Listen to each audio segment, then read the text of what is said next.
You're listening and watching Rashkin Report. This is Yuri Rashkin. I'm excited to welcome to this live stream and later on a recording available on YouTube as well as a podcast, by the way. One of the most, probably the most prominent Soviet rock critic and Russian rock critic, and now a political analyst and lecturer who lives in Tallinn, Estonia, Artemy Troitsky. Artemy, thank you for being on the program. Welcome. Good evening or afternoon or whatever. In Tallinn, it's about 11 o'clock p.m. right now. I think it's much earlier in the USA. Well, anyway, glad to be with you. Thank you so much. It is kind of interesting that you are a rock critic, but you are now so well known, especially in the Russian media space, as a political commentator. How do you think that came about? Well, I think it's not a serious deal because I don't earn any money with my political comments. So it's not professional, and I do not consider myself political analyst. Sounds weird to me. But I always have been a political animal of a kind. My father was a well-known historian and political scientist. And since the beginning of the 90s, I've started a weekly column in an English language Moscow newspaper called the Moscow Times. This column was called Metro Diary, and I've covered all kinds of activities there: cultural, musical, social, but also, of course, I occasionally wrote about political issues. And the time was pretty shaky because of you probably remember the shelling of the parliament in 1993, the beginning of the Chechen War, 1994, the infamous Yeltsin elections in 1996, and so on. So this is how I gradually became involved in political journalism, and then suddenly found myself much in demand as a political commentator. And I still do not consider myself a serious expert, but I think that I have a couple of things that many political analysts lack. And the main one is that I'm not following any political trend. I do not work for any parties, any organizations, and so on. So I may honestly call myself an objective commentator because I do not I don't subscribe to any fixed political trends in the country and abroad as well. It's interesting. It's kind of like all the biases are just your own.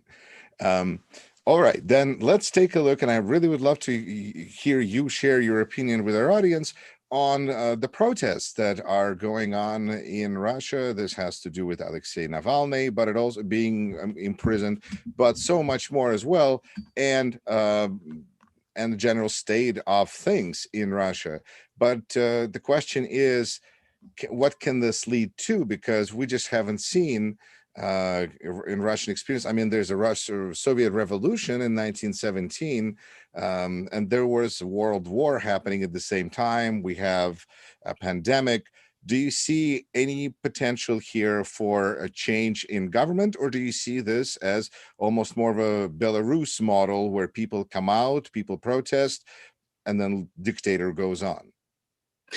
Well, I think that the stories in Russia, Belarus, Ukraine, Moldova are all quite different, and I'm full of optimism when it comes to the Republic of Belarus. I think that the people there are consolidated against Lukashenko's dictatorship. And I think it's only a matter of time.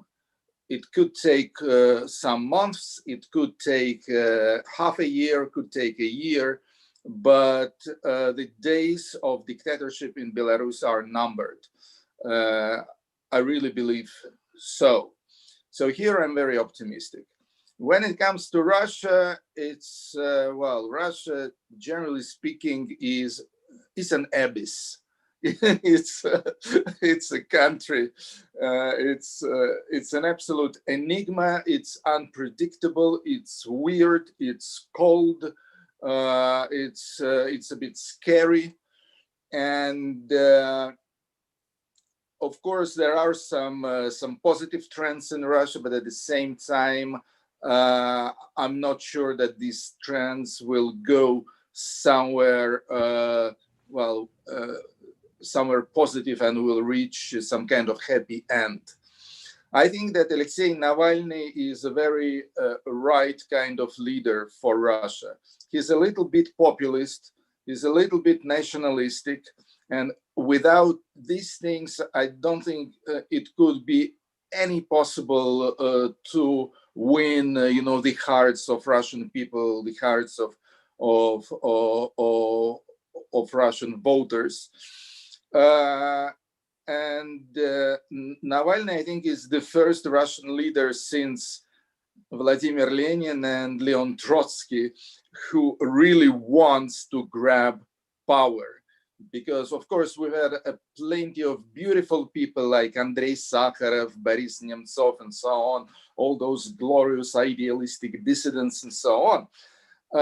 But neither of them really wanted to fight for power in the country. They were rather on the side of enlightenment. They were moral authorities and so on, but they were not political authorities. And I think that this was, this made their revolt beautiful, but in a way hopeless. With Navalny, there is a glimpse of hope, a light at the end of tunnel, because he's very brave, he's very strong, he's very charismatic, and this is why Putin is so much scared of him. He even is afraid to mention his name. He's never said Navalny, American spy.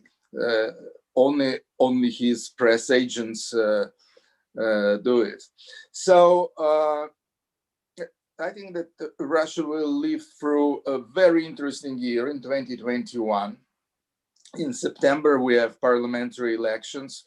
Indeed, I do not believe in elections, in fair elections under Putin's regime. Of course, they will be all falsified and forged and so on.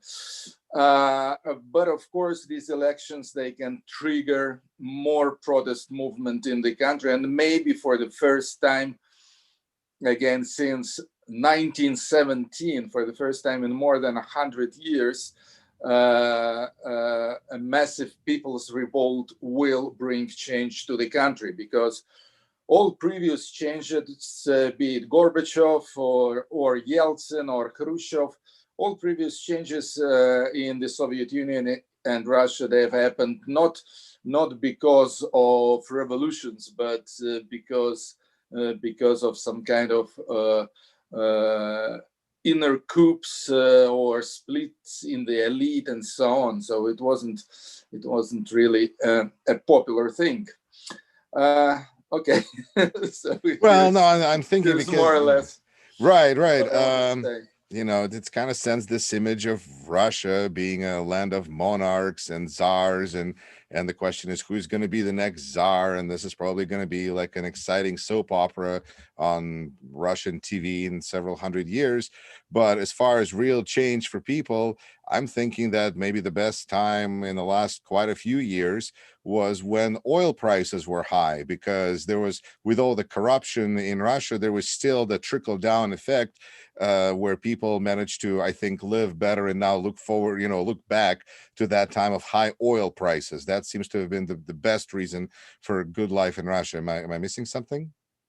Well, from the point of view of material prosperity, the notes, the first decade of the 21st century was by far the quietest, the best fed, and and culturally the most boring decade in Russian history. That's for sure. I hated that decade because it was really very boring. But Yes, well, of course, the theft and corruption was absolutely enormous. But because of the oil prices, even those money that were not stolen by Putin and his friends, even the small remains Zbarskого stola, as we say, these bits and pieces from the the Lord's oligarch table, I don't know. orgy, they still made poor people happy. Right, but satisfied people don't cause revolutions. And now it seems like a consensus that I'm hearing in Russian language media that the situation is getting pretty desperate. The economy is stalling, the pandemic is ravaging. Do you see the situation as desperate enough for some kind of actions? Or people, the eternal Russian question of they look at Moscow, go, those fat Muscovites, they're going to be fine. They're not going to do anything. How do you see the desperation of the situation in Russia as it exists now in the beginning of 21? Well, I think that Russia feels very unhappy right now. That's for sure. It's because of both economic blues and because of repressions and because of the virus and so on. So yes, the level of frustration in the country is pretty high. The new thing here is that one is that the regions, the provincial Russia, is becoming more and more angry. And like on January 23rd, we've seen that for the first time in many, many years, the public rallies, these protest demonstrations in St. Petersburg, Yekaterinburg, Vladivostok, and so on, they've been huge. I mean, per capita, they've been bigger than the crowd in Moscow. And this is something new, and I think it's it's an indication of that something's going on. Another important thing is the role of youth. Russian youth in the past several decades has been very apolitical. I mean, they've only cared about sex and money and beer and all those little nice things, but they never cared about human rights, about democracy, and so on. So, but this has definitely changed now because a lot of people who went out in the streets in January, they've been young and even very young teenagers have hit the streets, and it's a new thing for Russia. So I think that yes,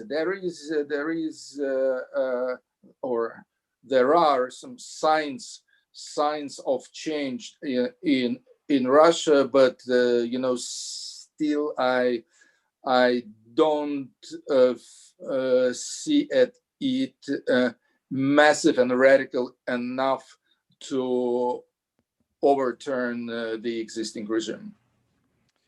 Therefore, do you suspect, or are you suggesting that it's going to take internal pressure combined with external pressure on Russia and Russian regime, Kremlin, to have a country move towards more democratic self-rule?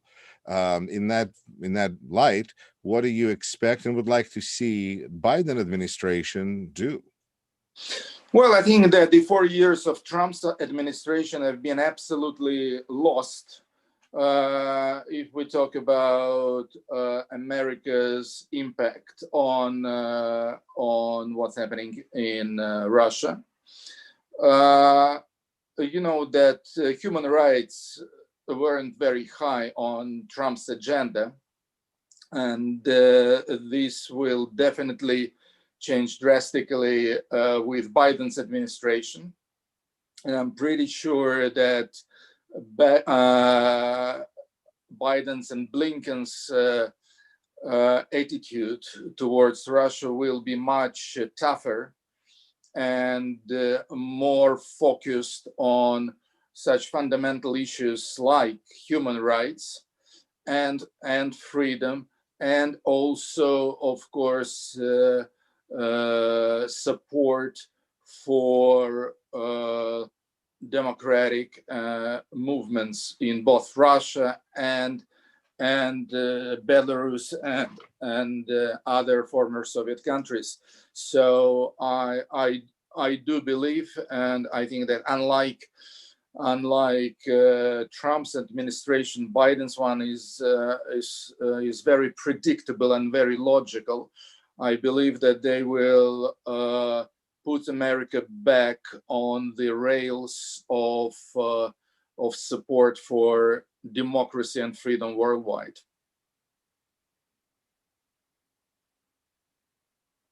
I don't hear you. Let us hope for that. You know, in conclusion, I really should ask you, because you are such an expert on rock music and just music, pop music. Who are you listening to right now, and who should people listen to if they're interested in what's going on currently in Russian music? And how do you see role that music plays in political change? Well, I wouldn't exaggerate the role of music in the political change. I mean, the popular myth is that it was rock music who swept away the Soviet power in the 80s. But of course, it's this is not really so. Of course, you know, we've had very active and popular and teasing rock repertoire in the 80s, many protest hit songs and so on. But still, I think that the most important things, they happened outside of the musical field. And right now we have a revival, a very impressive revival of protest music in Russia. It's not as huge as in Belarus, where literally all popular singers, rock bands, pop bands, and so on started to sing protest songs against Lukashenko.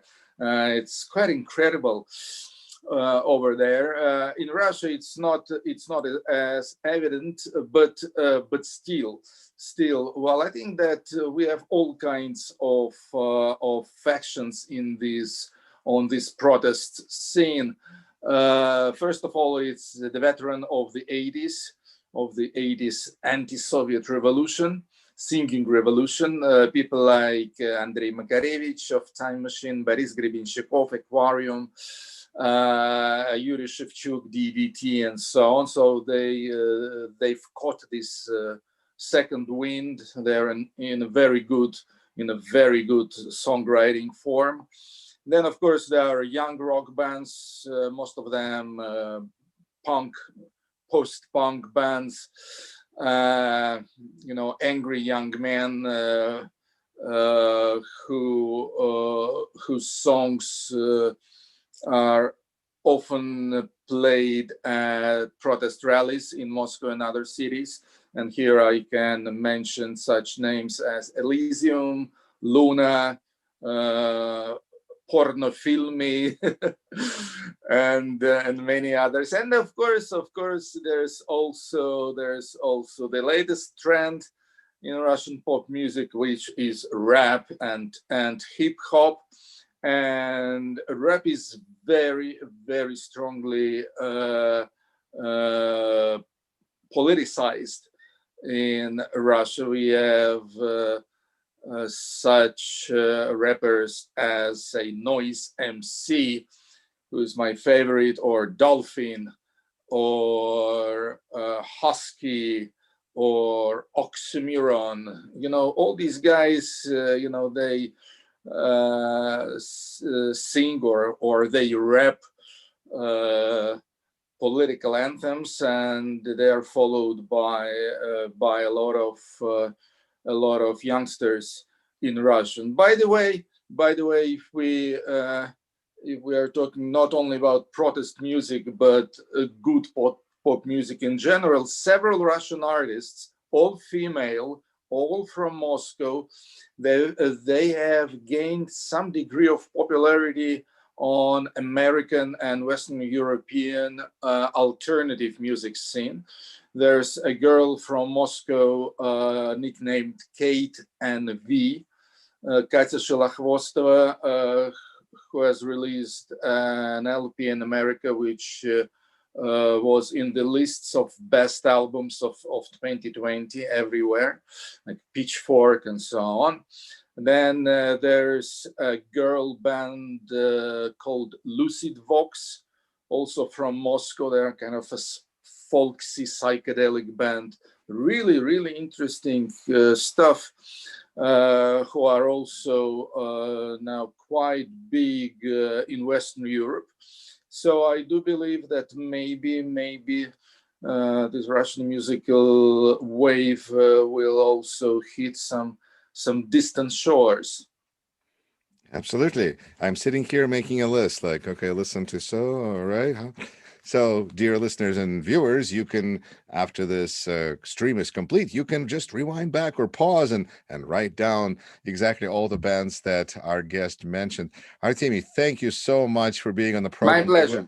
It was a pleasure. Yeah, well, good. We both had pleasure. I look forward to continuing this conversation, and all the best. And to all the listeners and viewers, if you're subscribe, you have to subscribe, and you don't have to, but please. And thanks to everyone who's supporting this channel on Patreon. You are my heroes. Thank you so much.